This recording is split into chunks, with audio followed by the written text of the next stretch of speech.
Are you constantly feeling overwhelmed by never-ending to-do lists and obligations?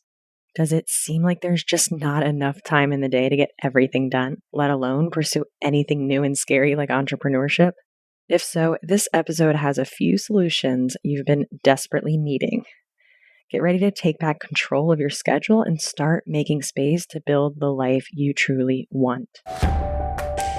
Welcome to How to Quit Your Job, a mom's guide to creating a life and business you love. It's a podcast that helps working moms just like you optimize your time, manage your mind, and start a business that helps you create more freedom, flexibility, and yes, fun. I'm business and mindset coach Jenna Reichel, and I offer practical tips to help you ditch the 9-to-5. I've been exactly where you are, and I know what it takes to make the transition without trading one form of burnout for another. So let's get started. Hi, mom friends. This is episode 5, and I'm recording from yet another zip code. So in 5 episodes, I've recorded in 4 different locations, but our home renovations will be done by the time we're back from vacation, and I'm so excited about having functional bathrooms. My family's just been a little unsettled for the last month or so, which has been interesting to navigate while launching a podcast. But anyway, that's enough about my life. Let's jump into the good stuff because I know how it feels to be a busy mom pulled in a million different directions every single day. The demands of work, kids, household management, it's absolutely relentless. Not to mention the mental load that lingers nonstop and consumes energy as we all try to stay a few steps ahead while navigating the constant, unexpected twists and turns that pop up. Why do us moms have to be 10 steps ahead always? It's so easy to get into bed each night, utterly exhausted, yet still feeling frustrated that we didn't accomplish half of what we wanted to do. If starting a business or any personal project feels like a fantasy given your packed schedule, you are absolutely not alone. So many moms are on what I like to call the one-day train. I'll get to that one day when things calm down. But listen, things are never going to calm down unless you decide to do things differently. And that's what this episode is all about. A few simple strategies that you can bring into your world so you can create more time in your week. And I'm not talking about a couple minutes here and there. I'm talking a few hours or more. By making a few mindset shifts and realistic schedule adjustments, you can open up space to finally work on those goals that you've been putting off. This episode will equip you with an easy-to-implement system to gain some control of your calendar. You'll walk away feeling empowered to make time for what truly matters to you, which is creating the business that will give you more freedom, flexibility, and fun in your life. And I know what you're thinking. You're thinking, Jenna, building a business requires a ton of time. But let me tell you, I ask my clients to start with just 2 hours a week. That's it. No, we're not going to create an empire in just 2 hours a week. But 2 hours a week is over 100 hours in a year. And you can do a lot in 100 hours. That's why we're going to talk about strategies to create just 2 to 4 hours weekly where you can tune out everything else and channel your energy towards meaningful action. This isn't the first or last time I'll talk about meaningful action because it's a major pillar of my coaching program. Meaningful action is the small, consistent actions that build over time. Action steps like grabbing coffee with a friend and telling them about your business idea, going to a conference within the industry that you're wanting to break off into. Once you see steady progress each week, it will motivate you to keep going and continually open up more time. But you've got to start small and capitalize on the pockets you do have. A lot can be accomplished in short, purposeful stretches if you stick to it consistently. So let's talk about creating those couple hours a week in a schedule that doesn't even allow you to go to the bathroom or shower during the day. The easy to remember system I coined to create time is called Dada. That heart-wrenching moment when your baby utters their first word. And of course, it's Dada, despite you being the one who carried them for 9 months and has done the heavy lifting of daily care up until that point. And for those who don't have, Dada in their family unit, I'm sure you can relate. Mama is usually not the go-to. I've made an effort to reclaim the phrase dada and turn it into a system for helping myself and other moms remind ourselves how we can create time each week. While your little ones may have broken your heart initially by giving all the early verbal credit to their fathers, we're taking back dada as a mantra for ambitious moms everywhere. And it's a simple 4-step approach that will allow you to finally open up some chunks of time in your schedule that you can dedicate to you. And listen, I want you to spend those 2 hours implementing some of the stuff we talk about in this podcast, but it's your time. So if you want to spend your newfound time going for a walk or reading a book, taking a bath, by all means, you do you. So let's start with D. The first D stands for delete. The first step is deliberately creating more spaciousness in your schedule by deleting anything that isn't an absolute necessity or directly moving you towards your core goals. I'm not just talking about deleting obvious time wasters like mindless social media scrolling, though that's certainly part of it. What I'm really advocating is taking a rigorous inventory of your current commitments, your obligations, those daily activities, and then making thoughtful decisions about what to double down on versus what can be eliminated or scaled back. This process requires getting brutally honest with yourself and where you're spending time versus where you want to be investing your limited energy. For most of us, there are likely layers of tasks and chores and habits that have accumulated over the years that we continue doing primarily out of obligation, guilt, or because we've always done them a certain way. And when you step back and examine them objectively, very few are actively enriching your life or inching you closer to your bigger picture goals. In fact, most are likely stagnant routines or commitments on autopilot that are keeping you locked into overwhelm. It's things like bake sales, potlucks, or other school tasks you feel obligated to volunteer for, but really you despise. It's things like serving on boards or committees that no longer interest or inspire you. Maybe it's household management tasks or chores that could be easily delegated or hired out, which we'll talk about delegation and hiring out in just a few minutes. Maybe it's things like over-editing or perfectionism or nitpicking parts of your work projects so that they're endless and never done.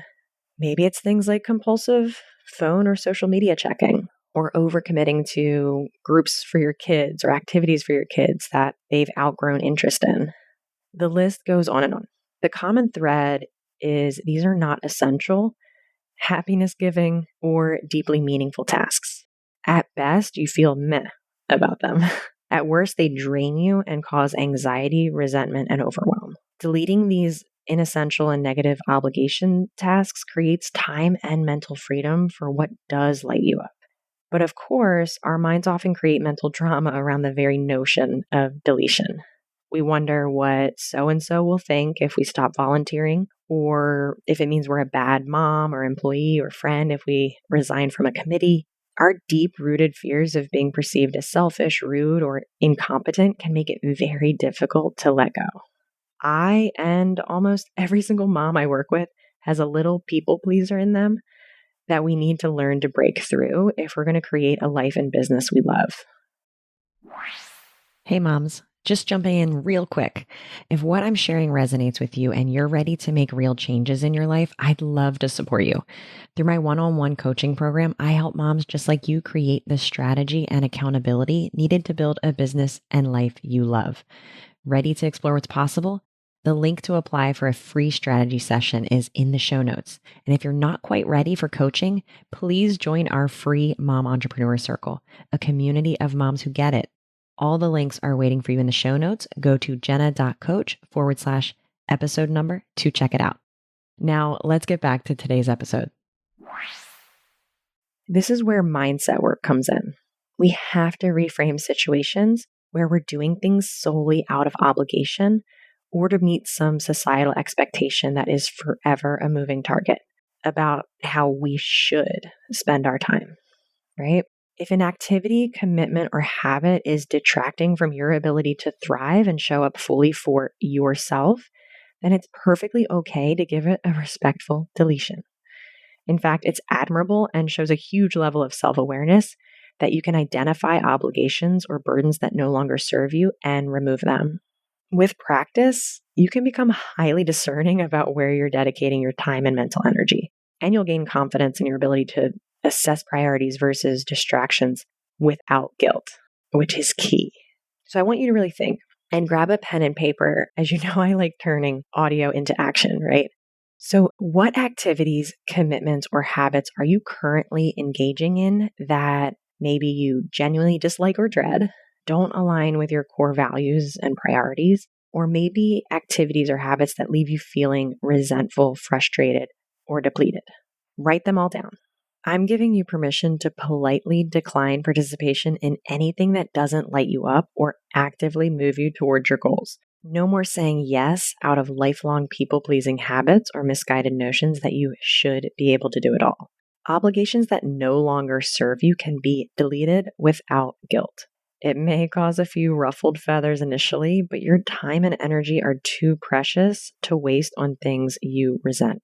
Over the next week, get brutally honest with yourself. Make a list of every activity, commitment, and even mindless habits that are currently occupying pockets of your time that you dislike or feel meh about.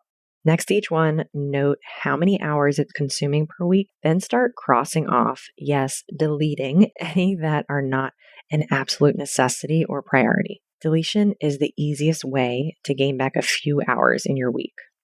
Okay, now let's talk about the next letter, the first A. It stands for ask for help. This is the step that I personally struggle with the most, and I know many of my clients do as well. It's so easy to intellectually understand the value of asking for help, but actually doing it can feel incredibly vulnerable and counterintuitive for a lot of us, especially for us with people-pleasing tendencies. I know the excuses that play out in my mind are endless. Everything from, it's just faster if I do it myself, to no one can do it as well as I can. Also, I don't want to be a burden, or they're probably too busy to help anyway. And I know this is pretty universal because I've had a lot of talks with my mom friends about this topic. But when I dig beneath those rationalizations, I often find a deeper, nagging voice that simply doesn't want to relinquish control. The irony is, trying to do everything ourselves is the surest path to burnout, exhaustion, and resentment. Our misguided attempts to maintain a look of self-reliance and control ends up depriving the people around us of meaningful ways to contribute and support us. Asking for help is actually a profound act of confidence and self-love. It acknowledges our limitations, yes, but also our worthiness of support. When we let go of the need to be in control of every last detail, we open ourselves up to the tremendous benefit that bringing someone we love and trust into the mix provides. Not only does it lighten our workload and free up time, but it makes others feel important, trusted, and valued. Accepting assistance from family, friends, or even hired help models flexibility, collaboration, and a growth mindset for our kids. It reinforces the idea that we're all in this together, not lone islands. Of course, we want our kids to reach out to us and ask for help when they need it. So why don't we model this for them? The next time your inner perfectionist starts concocting reasons why you should just do it all yourself, I want you to pause. Gently acknowledge that underlying fear of losing control or not measuring up, or whatever else is going on between your ears. Then consciously replace it with the knowledge that asking for help is a sign of strength, not weakness. It means you value your own well-being and want to be as effective as possible. It also means that you value and trust others in your life, and that they're up to the task.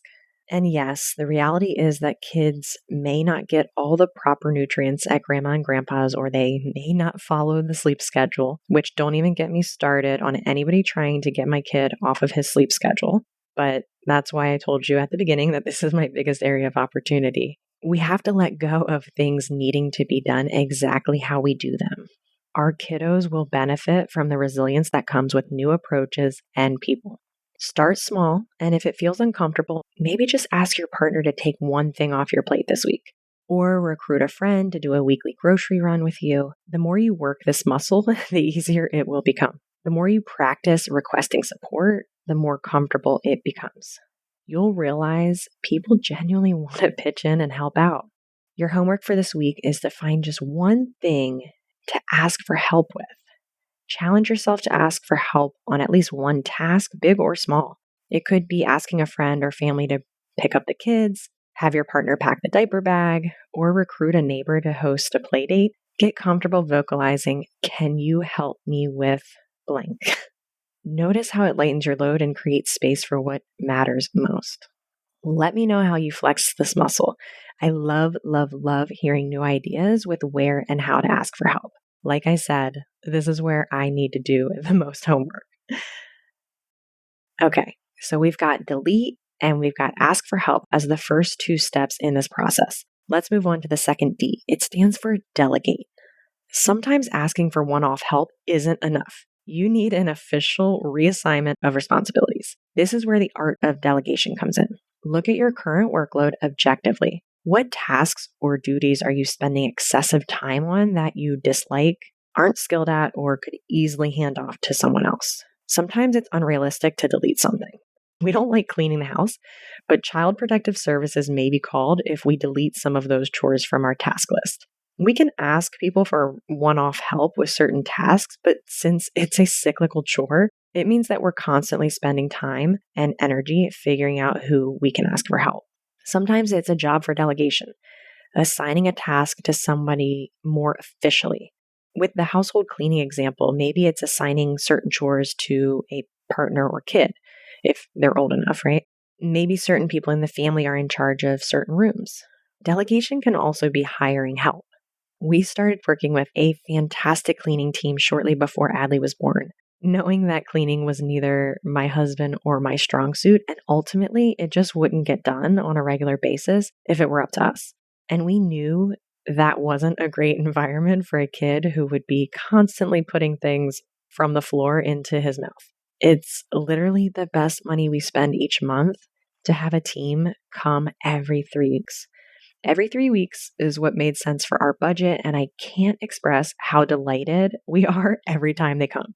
We literally go into each room and talk all night about all the ways that things are now clean. It still amazes us. This is called delegation. The cleaning team we work with gets the job done 100 times faster and frankly, way better than Chris or I could ever do because they actually know what they're doing. Delegating tasks allows us to focus on our own unique strengths and priorities. Chris loves gardening and taking care of the lawn, so he likely won't delegate that to anyone, and that's fine by me. Delegating is a sign of excellent executive skills. Entrepreneurs who try to do everything themselves inevitably plateau or burn out. The most successful leaders amplify their impact by building strong teams and strategic outsourcing. Your business does not have to be mature in order for you to start building your team. You are the CEO of your life and family. Make decisions to delegate certain responsibilities to friends, family, and or hire out services. Similar to figuring out what to delete, we want to figure out routine tasks either at home and definitely at work that we can delegate. I gave you a ton of great nuggets in episode 4 about delegating, so definitely go back and check that out if you haven't had a chance to listen. There's especially a lot of value for moms in current leadership roles to start liberally delegating things to your team. I talked about delegating as a tool to make work suck less, but it's also a tool to make life suck less too. These are all ways for you to minimize the things you hate doing to make room for the things that light you up. Okay, we made it to the last step. The final A is accepting help. This one is huge, as so many of us have been culturally conditioned to reflexively decline help, even when it's desperately needed. Someone kindly offers to assist, and what do we say? No, I'm fine. I've got it covered. I know I do this all the time, and it bites me in the butt. It causes me so much stress and resentment down the line that I didn't just say yes. Constantly saying no to help that we are being offered also creates a packed schedule that we use as an excuse to not start taking action on the things that will help to build a better life. Now, I know we talked about asking for help, and everything I said before about people helping applies to this as well, but the difference is that this is help that we aren't initiating. It's other people leaning in because they truly want to be a part of our life. Just like I said before with asking for help, our default is usually to resist, which often derives from wanting everything done in a certain quote unquote right way, and really our way. But just like asking for help, accepting assistance is a learned skill that gets easier with practice. And the benefits are tremendous for both you and the person offering to pitch in, like I talked about before. It also presents an opportunity for the other person to learn more about how you like things done. Maybe your partner doesn't pack the diaper bag exactly as you would, or your mom has a different approach to getting the kids ready in the morning. Rather than seeing this as a problem, view it as a chance for them to adapt to your preferences over time. The more you allow others to assist, the more they'll get used to your systems and ways of doing things. They get to ask questions, you get to give feedback. Things will improve the more practice they get. Plus, by releasing control and graciously accepting help, you free up precious mental and physical energy that you can then channel into activities for yourself and your business. Remember, this is all about creating time for you. Imagine what you could accomplish in just a couple uninterrupted hours if you didn't have to worry about laundry, meals, or driving the kids around. I know it can feel so much easier to just say, no, I've got it, and maintain that aura of self-sufficiency. But I'm urging you to lean into this discomfort and say, yes, thank you, the next time someone offers support. It might mean your kids eat mac and cheese for dinner one night instead of your carefully crafted meals. But I promise you, your family will survive and you'll all be stronger for it. Accepting help is a vulnerable act, yes, but it's also a profound statement of self-love. You're worthy of support, and you don't have to do it all alone. Little by little, get comfortable allowing others in and releasing the reins of control. The freedom and additional bandwidth it creates will be transformative, I promise. So, by implementing the Dada system of delete, ask for help, delegate, and accept help, you can easily create at least a couple hours in your schedule. When we get good at these 4 scheduling hacks, we have more time in our schedule for our business and we have a lot less resentment and frustration, which gives us a boost of energy. The keys are, number 1, delete any activities, habits, or obligations that don't align with your priorities. Number 2, proactively ask for help regularly on tasks big and small. Number 3, delegate out duties you dread or aren't skilled at. Number 4, accept offers of assistance graciously without perfectionist control. This isn't about doing less or being unproductive. It's about being highly discerning about how you spend your finite time and energy. Follow this Dada system and you'll gain a ton of efficiency and more control of your calendar. If this episode resonated with you and you're feeling inspired to overhaul your schedule, keep tuning in. On future episodes, I'll be diving deeper into productivity tips, overcoming perfectionism, how to actually spend the time you've created, and so much more. We'll continue layering on strategies to help ambitious moms like you progressively create the time and mental space needed to create that exit plan and build that business. Next episode, we'll be talking about what type of business you should create, right? Learning about all the options that are out there and how to pick something that will light you up. One step at a time, one small schedule adjustment after another, you'll get there. A life where you're not just going through the motions, but truly thriving and energized, working on meaningful projects that light you up. Keep listening and take consistent action. I'll be right here cheering you on and guiding you to that incredible life you deserve. Thanks for listening, and I will see you next Wednesday. Before we wrap up today's session, I want to talk to the mom who's been nodding along, feeling seen and understood. Maybe you've been thinking about leaving corporate and building your own business, but you're not sure where to start, or if it's even possible with everything else on your plate. I'm here to tell you it's possible. I've helped moms go from a vague business idea to replacing their corporate income, and I've supported others in discovering their passion and signing their first client, all while balancing working in corporate and balancing family. My one-on-one coaching program is intimate support and helps you develop the strategy and accountability you need to move your business forward. As a mom myself, I understand the unique challenges we face in prioritizing our own needs. And that's exactly why I specialize in working with moms just like you. If you're ready to explore what's possible, there's a link in the show notes to apply for a free strategy session. This isn't a pushy sales call. It's a genuine conversation to see if we're a good fit for each other. And if you're not quite ready for one-on-one coaching, you can join our free Mom Entrepreneur Circle, a supportive community of other moms who are on this same journey. The link to join is in the show notes as well. Remember, you don't have to figure this out alone, whether it's through the podcast, our free community, or working together one-on-one. I'm here to help you create a life and business you love. Now go take that next step. Whether it's big or small, just take it. I'll be here next week with more strategies and support to help you along the way. Thanks for listening to this week's episode of How to Quit Your Job, a mom's guide to creating a life and business you love. If you want to learn more about how I can help you stop making excuses and start making moves, head on over to www.jenna.coach. I'll see you next week.